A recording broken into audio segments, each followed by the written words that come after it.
Hello, Kentucky. Could Lamar Wilkerson land at Kentucky? There's a dispute with Indiana on this issue.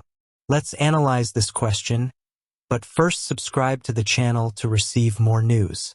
The player transferred from Sam Houston State has become a central piece in a dispute that promises to shake up the corridors of Rupp Arena and Assembly Hall. With Kentucky and Indiana as protagonists in this race, the next few hours could define not only Wilkerson's immediate future, but also the fate of two of the most traditional programs in the country. Wilkerson's trajectory up to this point is noteworthy. After demonstrating consistent performance in NCAA Division I with the Sam Houston State Bearcats, he saw his name gain attention in the transfer market. Now, elite schools are willing to offer everything to secure his talents for their roster. The decision is between Kentucky and Indiana, two giants whose histories intertwine with unforgettable moments in the sport. And in this recruiting chess game, there seems to be a growing inclination in favor of the Wildcats. According to information released by Jack Pilgrim of Kentucky Sports Radio, Wilkerson has completed his official visits to both institutions and decided to end the process earlier than planned. Auburn and Ole Miss, who were initially considered, were out of the running. With that, the competition is limited to a direct duel, and the timing of the decision should come later this week. Jamie Shaw, an analyst for On3, adds a touch of realism to the scenario by stating that Kentucky has gained momentum in this recruitment.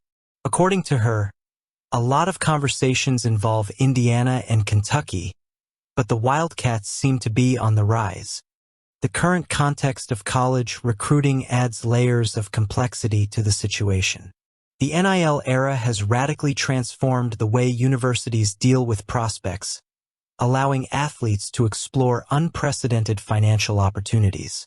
In this scenario, Indiana will certainly try to outbid Kentucky with robust offers, especially considering that the Hoosiers have significant roster space for 2025 to 26.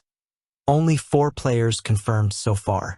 On the other hand, the Wildcats already have 12 committed athletes, which can be seen as a sign of stability and competitiveness. However, the Mark Pope factor deserves to be highlighted. Since taking over as coach in Lexington, Pope has worked tirelessly to rebuild the program's identity, blending tradition with renewal. His strategic approach and ability to attract talent have proven to be decisive on several recent occasions.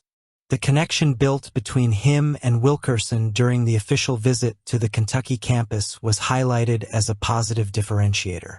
In addition, the infrastructure available in Lexington, combined with the passionate fans that fill Rupp Arena, creates an environment conducive to any player developing to their maximum potential.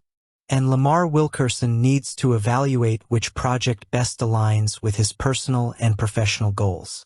Indiana, with the leadership of Mike Woodson, offers a developing squad, where Wilkerson could play a prominent role from the beginning. On the other hand, Kentucky represents a prepared machine, ready to compete for titles and project its athletes to the professional stage. Pope's influence and the program's winning culture are hard to ignore.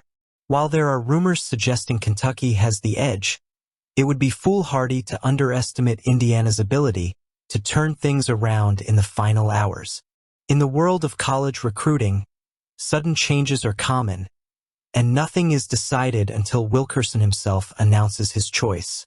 However, the general perception is that the Wildcats are in a prime position to secure another major victory in this recruiting cycle.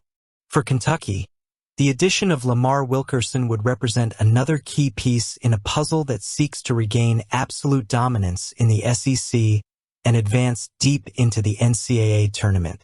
For Indiana, losing this battle would mean intensifying efforts to fill holes in a still incomplete roster. How will this result end? Does Kentucky have the edge? In the end, I want to hear your opinion.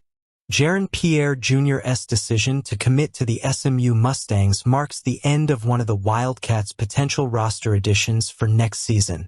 The announcement, first reported by John Rothstein on Monday night, has significant implications for Kentucky's move on the transfer market. Jacksonville State point guard Jiren Pierre Jr. is a name that has drawn interest from several programs around the country. His production last season in Conference USA was impressive, averaging 21.6 points per game, 5.5 rebounds, and 3.8 assists, as well as shooting efficiency, with 42.4% overall and 38.2% on three-point attempts.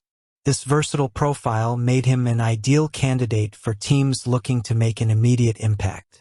However, his choice to SMU puts an end to speculation about his future in Lexington, or perhaps not even that.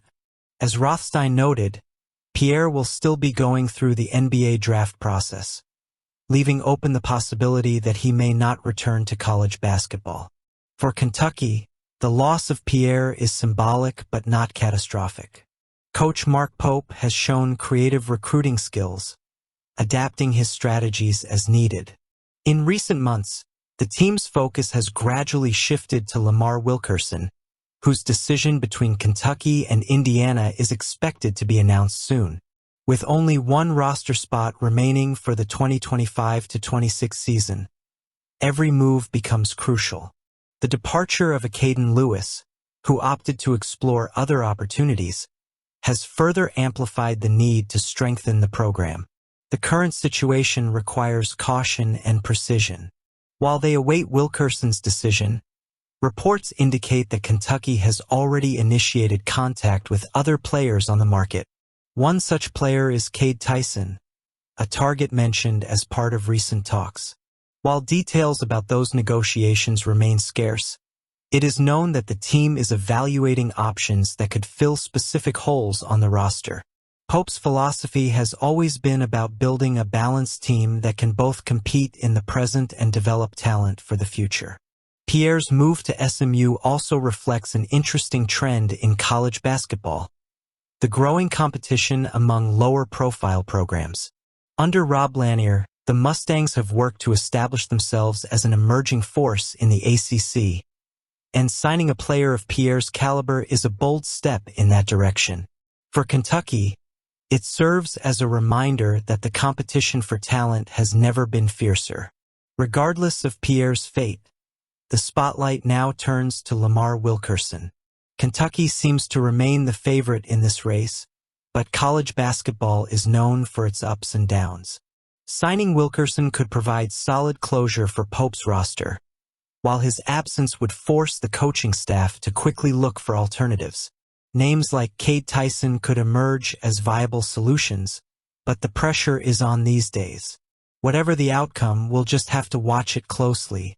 After all, in college basketball, the only certainty is unpredictability. I'd like to hear your opinion. Comment.